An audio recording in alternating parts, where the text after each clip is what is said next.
welcome back to another Dragon Ball Super card game video. This one is going to be Set 10 Beerus, a good old Set 10 update for the mono red Beerus deck. Not blue this time, but the last time I used blue was pretty good. But if you want to see more decks, definitely subscribe. If you're new, any of the cards that I go over, you can use the TCG player link in the description below as well. Join the Discord, all the other stuff.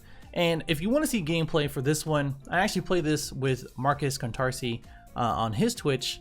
And of course, you can always subscribe or follow my Twitch as well. I'll put both links on my face right now, and as well as in the description below if you want to check that out for the VOD and as well as my channel or Twitch channel. Yeah. So in case you forgot what the Beerus leader does, it's pretty simple. He draws 2 after you pitch a red or yellow card from your hand. Can be a multicolor if you want.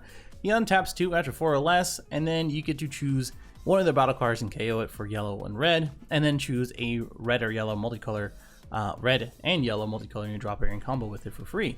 And that goes with the leader or any battle card that you like, since it doesn't specify. So pretty awesome overall. I never really played with Beerus too much, but it was one of the leaders that a lot of people liked going out of set 8. It was pretty popular for a good couple of sets. I think with Search Coup, in his rise, Beerus was kind of left alone with his own devices, right? And now that Search Coup has been errated, it's not that he's all that bad now, but I think Beerus is probably a slightly better pick going forward. So I think that's one of the reasons why I've recently picked him up. And honestly, there's a couple other reasons why, and these are the reasons. So Beerus here, the Beerus stuff. This is the one drop you pitch pretty much every time, where you combo with it for combo power. And his activate main says you warp it from drop area into the his activate main says basically that you warp it from the drop area. You can take a life if you don't want, which is probably one of the best ways to actually take a life in this deck, since it doesn't interact with your opponent. And then of course you -5k one of the battle cards, which is awesome for removal, Crisis Crusher, anything that's relevant right now. Any combo power that you want to go ahead and deny them for as well is awesome. And then we play Celestial Moderator. I think Hellas is probably a good pick for this too. It's just that I like to have that extra multicolor card, and especially having it for free. Considering the stuff that we do play for Arrival, I think that's just better. And just having a -10k with all the black stuff still relevant now, and as well as anything else in the future that will kind of help you KO and as well as minus things. And of course, we play the 4 check lands here. We play 3 the Beerus No Holds Bars, one of the best cards still in the game for Arrival, or considering Arrival. For 2 energy, you get to lock down an opponent from any kind of advantage from swinging. This pretty much won me a game or 2 against Green Gohan, and just KOing anything after using the Wii Celestial Moderator can go up to 40k and less from there that doesn't have barrier. So I think that's really good. I think just overall that card's really good. And now the expensive card that's in this deck, which probably is a good amount from the Goku and the Senshenron coming up, and probably a couple others, is the Great Ape Gokus. Now, I think this is probably necessary if you're going to be playing Beerus like at his highest level. It sucks that it's still expensive. It is getting a reprint. It's not really much to say. Like, being able to pitch him and just gain value in the future, you really need these in the drop before you or after you awaken, I would say.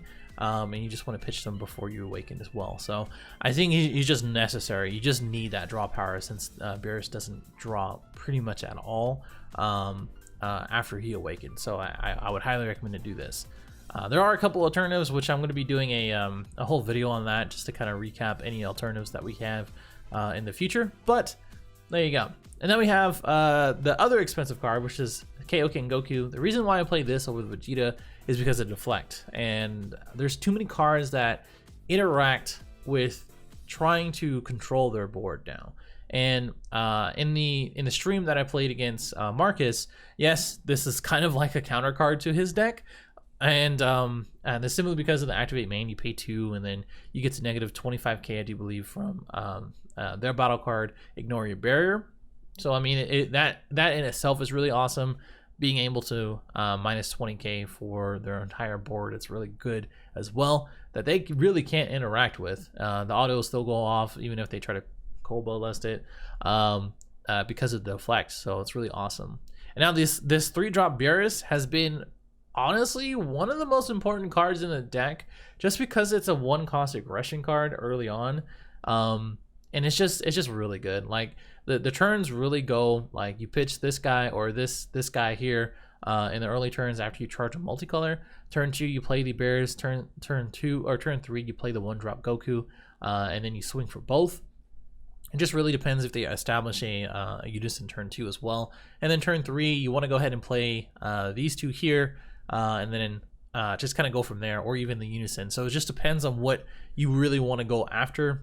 So there you go. I only play 2 because I literally see it every single game. I play it online, and I would say in person, like if you're drawing 2 cards pretty much every turn, you're going to see this card, especially if you're mulligan for it. But I think he's good at 2, especially since his permanent says you only play 1.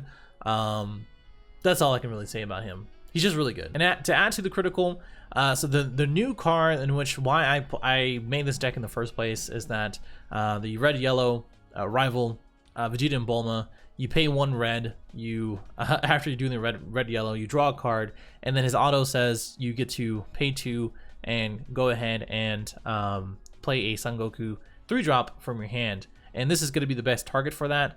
I don't believe this one does, because this one just says yellow, so this is only going to be the one that's going to be good. And then this guy has offering, it does have critical, it is a 20k, and it's just overall good. Like being able to play this guy for 1, multiple ones on their turn, which is why this is at 4 and this is at 3. If you don't see this guy, then bump it up to 4. That's just gonna be up to you.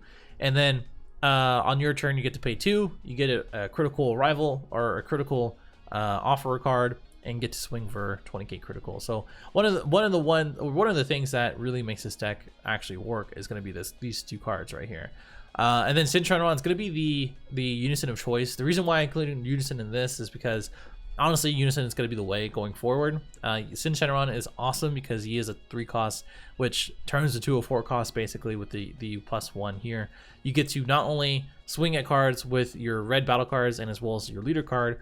You get to negative 15k pretty much every single turn that he's there. He's a 20k body, which is really hard to get around, even if they swing at it multiple times. And you get to look at their hand for a measly 2 markers, which is crazy. Honestly, Shincharon is going to be, I won't say slept on, but definitely forgotten. And I think that this is going to be one of the ones that you might want to pick up if you're going to be playing a red. Originally, Makihabara was the unison of choice in this deck. It was just that having 4 yellow was kind of awkward. And in this deck, it really caters more to red. And I think that's just better in general for Beerus, in my opinion. And then, of course, Wolfang Fist. If you haven't seen the 10 rulings video, the Yamcha is kind of trash, so the Wolfang Fist is probably a lot better. Not only that you ignore barrier, minus 15k to a leader and as well as battle card, you get to do it for free. So at worst is a 1-cost that will save your ass against a going game battle card, going game battle card or a leader. But also it's free when you actually have Shincharon on the field. The only thing that's kind of awkward is playing Sin. It really is situational at times, so the worst thing you can do is pitch it on the front side, or you can charge it for a red, so that way you can play in the future, because you do play 3. So nothing too crazy catered to the unison, and I do think I like that in general. So there you go. And now we're talking about tech options. We do use 1 Alt Mighty or Resistance instead of winning the game one time or another. It's just really good just going for critical or going for a double strike, etc. And when you know that you have it in your hand, of course, you play the Champa. In relation to that, we do have Black Smoke, which is just awesome because you are pitching so many cards, you are using so many cards into your drop, and it's just good overall. Like Black Smoke is just super versatile, and when you get to that 5 energy and those 12 cards in drop, this can definitely win you the game, or at least ease up any of the pressure that you need for the going for the game next time. And of course, Topo, just kind of a staple in red. We don't really play real negates other than Topo, because we do play After Image. Topo is good for slowing down the game and as well as controlling any aggro matchups. After Image is really good for their rival step for not only for minusing something and trying to survive really any attack, but also getting into that arrival step to use your Wii super combo to go into another arrival on their turn to use the leader effect and get a free 10k basically. And then we also have the last straw. So the reason why I play this is because it is a nice another nice option for awakening, and it also is really good against unisons. That medical unison is really annoying, so like being able to take down 2 markers is really good. And since he is only 15k, this is another reason why Shenron is really good. But just in general, like this is probably one of the cards, and of course the other double strike cards, to play. Not only for going for game, to get them down quickly, to use offering sooner, and to also go against unison cards. So a lot of good stuff when it comes to that deck. Now this is the whole list in general. There you go. There's a whole list. Some cards to consider is, of course, Heartfelt Plea. I think he's kind of awkward to play in this deck. You really only have one target in Beerus. So, and there's not really another way to boost any of the other 20Ks that you have in your deck. So you can find a way to boost something that to 25K, then do that. If you want to play blue in this and take away all the red that you can play or that you want to play, do that. So that way you can play Bean and you can do some more shenanigans. Burley is really good in this deck because you get to have synergy with the Shenron just looking at their hand multiple times and have that hand destruction / like control aspect. Didn't really find a way to fit him in this that goes with the theme of the deck, so I can't really say too much on that. It's just a really good card overall. And now Fearless Pan is really good because for 3 energy, which unless you play Familiar Bonds, you get to boost up your Beerus for that you played for 1. You get to boost up the Topo to 25 double strike after you play for 2 for them and stopping their turn. You get to have a 25k double striker critical here, and you get to play all these 1-cost rival cards for now as a 25k double striker. Really, really good card to consider. Didn't find any option or space for that. That's just all I can really say about that. It's just an awesome card. I always love Fearless Pan. Not much I can say about that, right?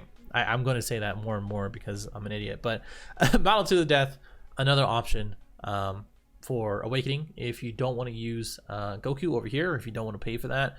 The only issue is that the more multicolored cards in this deck that you add, the less consistent charging and as well as just in general it's going to be. So I don't really recommend to do that unless you take down Whis and play Hellas instead, and then that way you can add in Kaioken or take away Kaioken. But there you go. There's the deck itself. If you want to check out gameplay, like I said, check out Marcus's VOD that I'll put in the description below.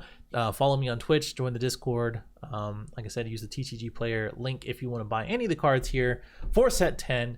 And I'm very excited to do more and more decks and more tech and more other stuff and get back to my roots and things like that. Most likely the next deck video or whatever I'll do turn by turn, but I just want to go ahead and do like a classic nice little deck profile. Either way, I'll see you in the next one. Later.